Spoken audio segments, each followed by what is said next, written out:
ఆచి chicken masala. Parliament సమావేశాలు ఇవాళ వాడివేడిగా జరగనున్నాయి. ఇవాళ సభ ముందు అటు విదేశీ విరాళాల నియంత్రణ సవరణ బిల్లును ప్రవేశపెట్టనుంది కేంద్ర ప్రభుత్వం.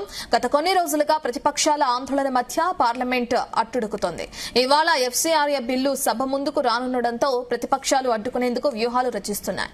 మరోవైపు కేంద్రం ఈ బిల్లును ఎలాగైనా ఆమోదించేందుకు ప్రతిపక్ష ఎంపీల మద్దతు కూడగట్టేందుకు ఇప్పటికే వారితో చర్చలు జరిపింది. దీనికి సంబంధించిన పూర్తి డీటెయిల్స్ మా చీఫ్ న్యూస్ కోఆర్డినేటర్ రాధాకృష్ణ అందిస్తారు. రాధాకృష్ణ, గుడ్ మార్నింగ్ రత్న. పార్లమెంటు సమావేశాలు హాట్ గా జరుగుతున్నాయి. సో ఈ నేపథ్యంలో ఇవాళ పార్లమెంటు ముందుకు అత్యంత కీలకమైనటువంటి విదేశీ విరాళాల నియంత్రణ సవరణ బిల్లును కేంద్రం ప్రవేశపెట్టాలనుకుంటుంది. సో ఇప్పటికే దీనికి సంబంధించి గత కొద్ది రోజులుగా కూడా ఈ ప్రతిపక్షాలు ఏదైతే ఇటీవల కాలంలో వర్షకాలంలో పార్లమెంట్ సమావేశాలు ప్రారంభమైన నుంచి కూడా కొంత ఆందోళన దిగుతున్నాయి. అనేక అంశాల పట్ల నీట్ కావచ్చు, లేకపోతే తాజాగా ఉన్న దేశంలో రాజకీయ పరిస్థితులపై కేంద్రంలో అధికార పార్టీకి సంబంధించి ఆ అంశాలపై లేవనెత్తూ సభకు సంబంధించి సభలో కొంత చర్చ జరగాలని పట్టుబడుతుంది. ఇలాంటి క్రమంలో కొన్ని కీలకమైన బిల్లులు పెండింగ్ పడుతూ వస్తున్నాయి. సో ఇలాంటి తరుణంలో ఇప్పుడు తాజాగా కూడా ఈ రోజు కేంద్ర ప్రభుత్వం కీలకమైనటువంటి ఎఫ్సీఆర్ఏ బిల్లును సభ ముందుకు తీసుకొస్తుంది. సో దీంతో ఈ ప్రతిపక్షాలు ఎలా చేయబోతున్నాయి, ప్రతిపక్షాలు ఏం చేయబోతున్నాయి, సభకు బిల్లు ముందుకు వస్తే సో ఎలా ఉండబోతుందనే దానిపైన చాలా ఆసక్తి నెలకొంది. ఎందుకంటే ఒక వైపేమో కేంద్రం ఖచ్చితంగా ఈ యొక్క ఎఫ్సీఆర్ఏ బిల్లును సభలో తీసుకొచ్చి ఆమోదించుకోవాలని చెప్పేసి ఒక కృత నిశ్చయంతో ఉంటే, మరోవైపు ఈ బిల్లును ఎలాగైనా అడ్డుకోవాలి అని చెప్పేసి కొన్ని అభ్యంతరాలు ఉన్నాయి. ఈ బిల్లు వల్ల కొన్ని అభ్యంతరాలు ఉన్నాయని చెప్పేసి ప్రతిపక్షాలు దీనిపై పట్టుబడుతున్నాయి. సో ఇప్పటికే ప్రతిపక్ష ఎంపీల మద్దతు కూడా కొట్టేందుకు కూడా ఒకవైపు అధికార పార్టీ ప్రయత్నిస్తుంటే, మరోవైపు ప్రతిపక్ష పార్టీలు ఖచ్చితంగా ఈ బిల్లును అడ్డుకొని తీరాల్సిందే అని చెప్పేసి ఒక ఆలోచనలో ఉన్నాయి. ఇలాంటి తరుణంలో ఇప్పుడు ఈ యొక్క ఎఫ్సీఆర్ఏ బిల్లు సంబంధించి పార్లమెంట్ లో ఏం జరగబోతుంది అనేది ఒక ఆందోళన, ఒక టెన్షన్, ఒక రకమైన ఆసక్తి నెలకొంది. ఇలాంటి తరుణంలో కేంద్ర ప్రభుత్వం ఒకవేళ కనుక పరిస్థితి కనుక సిచ్యువేషన్ బట్టి బిల్లును ఒకవేళ అడ్డుకునే ప్రయత్నాలు లేకుంటే ప్రతిపక్షాలు కనుక అభ్యంతరాలు జరిగితే ఈ కేంద్ర ప్రభుత్వం మరొక కీలక నిర్ణయం తీసుకునే అవకాశం ఉన్నట్టుగా తెలుస్తోంది.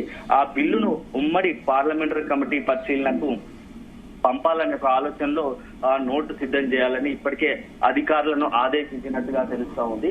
సో ఇలాంటి తరుణంలో ఇప్పటికే ఎందుకంటే ఎఫ్సీఆర్ఏ బిల్లు పైన కీలకంగా మొత్తంగా ఇది ప్రభుత్వం కేంద్రము అధికార పార్టీ కేంద్రంలో ఉన్న అధికార పార్టీ కేంద్రం బీజేపీ ఒక రకంగా ఒంటెత్తుగా తన ఈ ప్రతిపక్షాలు కావచ్చు ఇతర సంబంధించిన అభ్యంతరాలు తెలుసుకోకుండానే ఈ నోటును ఈ యొక్క బిల్లును ఆమోదించాలనుకుంటుంది. ఇది చాలా ఇబ్బందికరం, ఇది అభ్యంతరకరం అని చెప్పేసి ప్రతిపక్షాలు భావిస్తున్నాయి. అయితే కీలకంగా మెయిన్ గా ఏంటంటే ఈ కేంద్రం యొక్క ఎఫ్సీఆర్ఏ బిల్లు తీసుకురావడానికి ప్రధాన కారణం ఏంటంటే దేశంలో అనేకమైనటువంటి స్వచ్ఛంద సంస్థల ముసుగులో లేకపోతే ఇతరంతర వాటిలో విదేశాల నుంచి నిధులు వస్తున్నాయి. సో విదేశాల నుంచి వచ్చే నిధులకు ఒక లెక్క, ఒక సరైన ఒక అసలు ఎన్ని నిధులు వస్తున్నాయి, ఈ నిధుల కేటాయింపు ఎందుకు జరుగుతూ ఉంది, ఎందుకంటే ఈ యొక్క నిధుల విదేశీ నిధుల కేటాయింపులో లేకపోతే విదేశీ విరాళాలు వస్తున్న తరుణంలో కొన్ని ఇటీవల కాలంలో చోటు చేసుకున్న పరిణామాలు కావచ్చు కేంద్రం కూడా తీవ్రంగా ఆలోచించే పరిస్థితి వస్తుంది. ఎందుకంటే కొన్ని ఇటీవల కాలంలో కొన్ని ఏవైతే కేంద్రం సంబంధించినటువంటి దర్యాప్తు సంస్థల ఆధ్వర్యంలో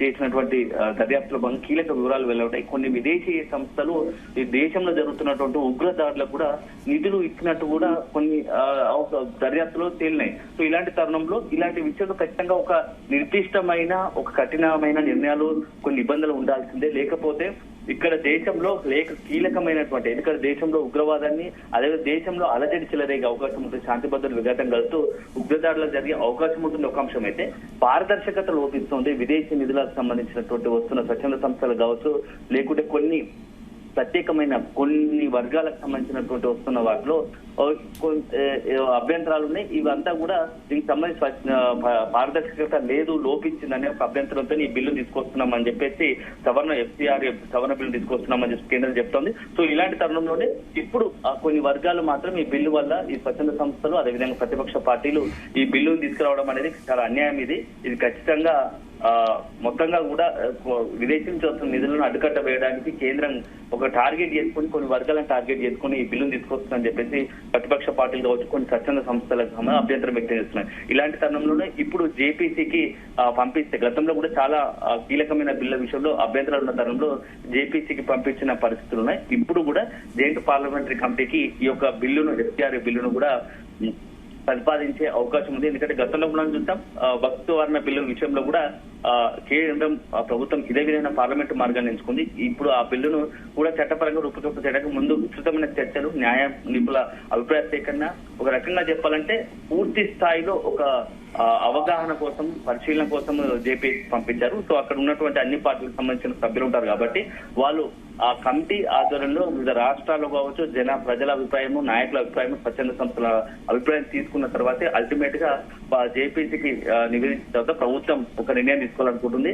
ఇక ఎఫ్సీఆర్బీ సవరణ బిల్లు కొన్ని నిబంధనలు తీవ్ర ఆందోళన కలిగిస్తున్న ప్రతిపక్షాల్లో ఏవైతే అంటున్నాయో వాటికి సంబంధించి కూడా ఎలాంటి అభ్యంతరాలు ఉన్నా మేము వాళ్ళకి ఎలాంటి అనుమానాలు, సందేహాలు ఉన్నా వాటిని నివృత్తి చేయడానికి మేము సిద్ధంగా ఉన్నామంటూ కూడా కేంద్రం చెప్తా ఉంది. సో అలాంటి తరుణంలో ఇప్పుడు ఈ విదేశీ నిధులకు సంబంధించినటువంటి ఎఫ్సీఆర్ఏ బిల్లు విషయంలో కేంద్రం మాత్రం కొంత సీరియస్ గానే ఉంది. ఎట్టి పరిస్థితుల్లో ఈ బిల్లును పెట్టి తీరాల్సిందే, ఆమోదింపుగా చేసుకోవాల్సిన ఒక ఆలోచనలో ఉంది. అయితే ప్రతిపక్షాలు కూడా కొంత అభ్యంతరాలు చేస్తున్నప్పటికీ అల్టిమేట్ గా కేంద్రం ఇప్పుడున్న తరుణంలో ఎఫ్సీఆర్ఏ బిల్లును ఖచ్చితంగా అయితే సభలో అవకాశాన్ని బట్టి ప్రతిపక్ష పార్టీల ఎంపీల మద్దతుతో ఆమోదించుకోవడం ఒక అంశం అయితే, లేని పక్షంలో అభ్యంతరాలు ఉంటే జేపీసీకి సంబంధించి నివేదించే అవకాశం అయితే స్పష్టంగా కనపడుతుందని చెప్పవచ్చు. అట్లా థ్యాంక్ యూ రాధాకృష్ణ.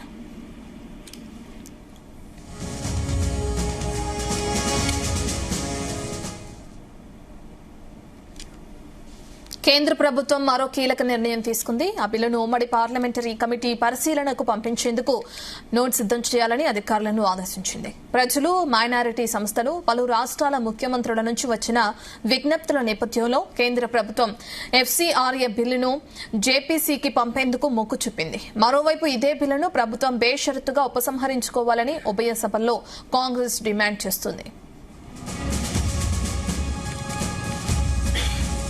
ఒకవేళ ఎఫ్సీఆర్ఏ బిల్లును లోక్సభ, రాజ్యసభ సభ్యులతో కూడిన జాయింట్ పార్లమెంట్ కమిటీకి పంపితే బిల్లులోని ప్రతి నిబంధనను, ముఖ్యంగా ఆస్తుల నిర్వహణ, జరిమానాలకు సంబంధించిన ప్రతి చాప్టర్ను క్షుణ్ణంగా పరిశీలిస్తుంది.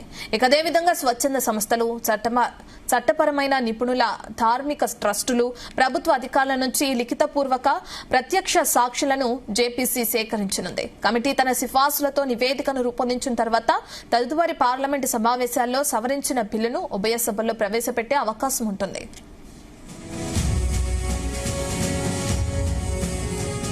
గతంలో 24 విషయంలో కూడా కేంద్ర ప్రభుత్వం ఇదే విధమైన పార్లమెంటరీ మార్గాన్ని ఎంచుకుంది.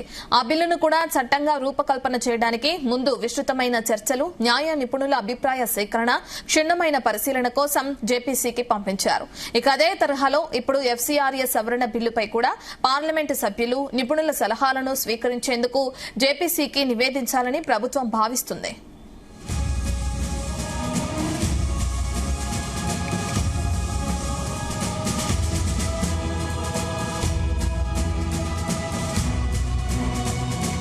ఇక ఎఫ్సీఆర్ఏ సవరణ బిల్లులోని కొన్ని నిబంధనలు తీవ్ర ఆందోళన కలిగిస్తున్నాయని ప్రతిపక్షాలు, స్వచ్ఛంద సంస్థలు అసంతృప్తి వ్యక్తం చేస్తున్నాయి. ముఖ్యంగా విదేశీ విరాళాల నమోదు రద్దయినా, ముగిసిన, స్వచ్ఛందంగా ఉపసంహరించుకున్న ఆ నిధులతో ఏర్పాటు చేసిన విద్యాసంస్థలు, ఆసుపత్రులు, కమ్యూనిటీ సెంటర్ల వంటి ఆస్తులను ప్రభుత్వ డెసిగ్నేటెడ్ అథారిటీ స్వాధీనం చేసుకునే నిబంధనలపై భయాందోళనలు నెలకొన్నాయి. అయితే విదేశీ నిధుల ప్రవాహాన్ని నియంత్రించడం, పారదర్శకతను పెంచడం, జాతీయ భద్రతను కాపాడడం ప్రభుత్వ ప్రాథమిక బాధ్యత అని కేంద్రం చెబుతుంది.